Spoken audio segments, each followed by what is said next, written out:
Metta isn't love. Buddha's forgotten wisdom on metta. I read a Dhamma talk by someone saying that metta shouldn't be translated as loving kindness because loving kindness is too weak. It should be translated as love. Part of the reason, he said, was that nobody writes songs about loving kindness, but everybody writes songs about love. I didn't know that we were in the business of taking love songs as our guide in translating the Buddha's words. We have to realize that love and metta are two very different things. To begin with, they're different words in Pali.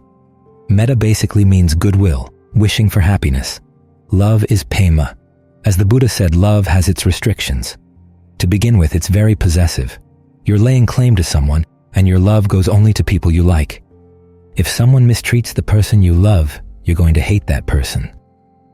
If someone is nice to a person you love, you're going to love that person. That can be pretty arbitrary, and it's very partial. Similarly, if there's somebody you hate and someone is good to the person you hate, you're going to hate that person, which is not fair at all. If someone is bad to someone you hate, you're going to love that person, which is not fair either. You can end up living, as they say, with strange bedfellows. So love builds partiality, and it gets in the way of metta, especially when trying to develop metta as a universal attitude. You have to realize that happiness comes from where? It comes from your actions.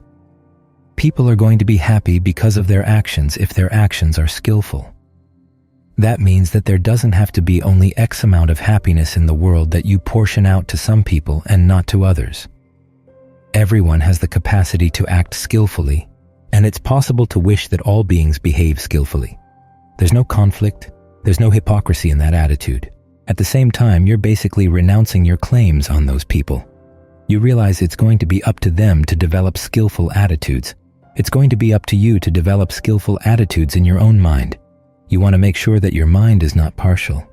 Otherwise, you're going to be good to the people you like, and not good to the people you don't like. That's going to create bad karma. So as you develop metta as a universal attitude, you have to realize that you're abandoning possessiveness. That's an important aspect of dealing with other people. We're not possessive of our ideas of what we want out of them. We just want them to be happy. But understanding karma, which is part of developing metta in a correct way, you also realize that it's going to be beyond your power to make other people truly happy. You can have an influence. You can do what you can to help them understand what would be good karma, and do your best to arouse and encourage and urge them to be skillful in their actions. But it's going to be up to them to decide to do that or not. Look at the Buddha himself. I was talking recently to a group of people who were very wound up in the politics of the world right now. One of them was saying, "You can't just let evil survive in the world." Well, evil has been surviving for a long time in the world. When the Buddha left the world, there was evil in the world. There's been evil all along. The problem is, if you try to wipe evil out of the world, you can become pretty evil yourself. You have to realize that there's a lot in the world that's beyond our power. In this way, metta can live with equanimity. Love cannot. It's hard to be equanimous about people you love, especially when they're being mistreated by others or when they simply age, grow ill and die, which is sure to happen to all of us. Metta is the attitude that allows you to live in the world in a mature way, in a wise way, if you see it as goodwill, and you develop your goodwill in line with an understanding of karma. That way, your goodwill doesn't have to create suffering. After all, if we don't have equanimity to back up our goodwill, we're going to suffer. We want beings to be happy, and look what they do. All kinds of things that are the opposite of the causes for happiness. Then there are those who are already happy, and look at what they do with their good fortune. All sorts of horrible things. There are a lot of people out there over whom you have no power, but you can't let that get you down. You have to realize that that's the way of the world. We're here to do our best within the world, developing our perfections in an imperfect world, which involves developing the proper attitude toward everyone. People are acting skillfully. People are acting unskillfully.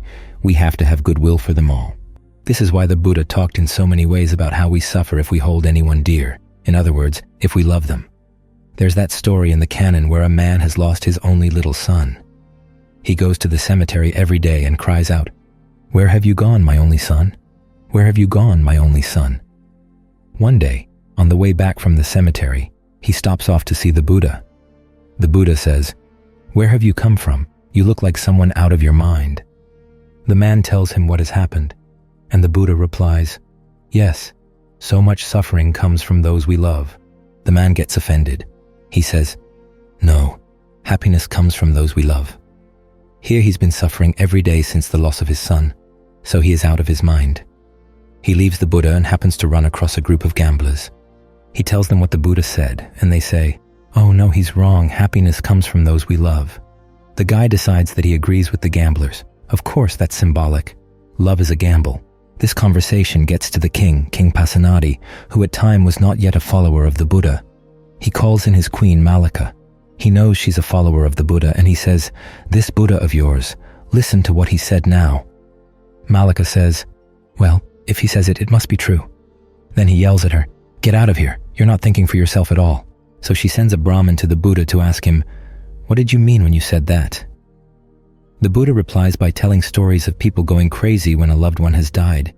So crazy that in one case, a man who's afraid that his wife is going to be taken away from him by her relatives and given to somebody else kills her and kills himself, thinking that they'll be together after death.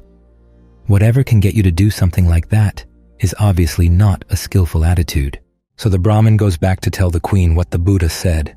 The queen goes to see the king, and instead of quoting the Buddha's words, comes up with a lesson of her own. She says, "Do you love your other queens?" "Yes." "Do you love your son?" "Yes."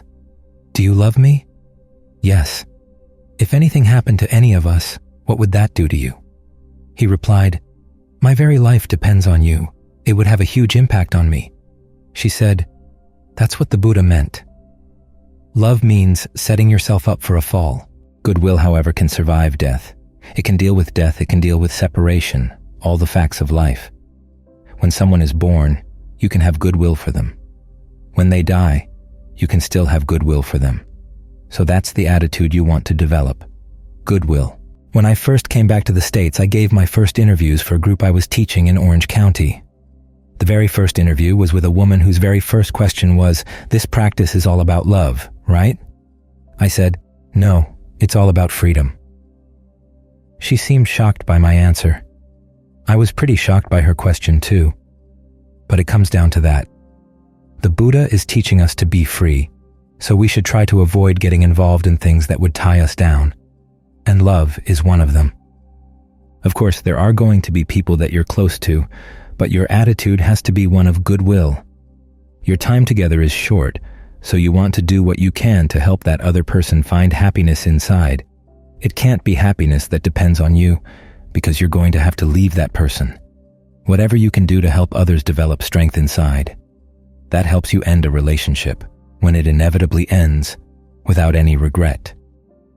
So it's important to realize that we're not here to write songs or to appeal to people's emotions or to appeal to our own emotions. We're here to learn some maturity. Goodwill is something you can have for everybody. And it's something, as I said, that can withstand the facts of aging, illness, and death because you're not laying claim. You're looking for your own freedom, and you're allowing other people to be free as well.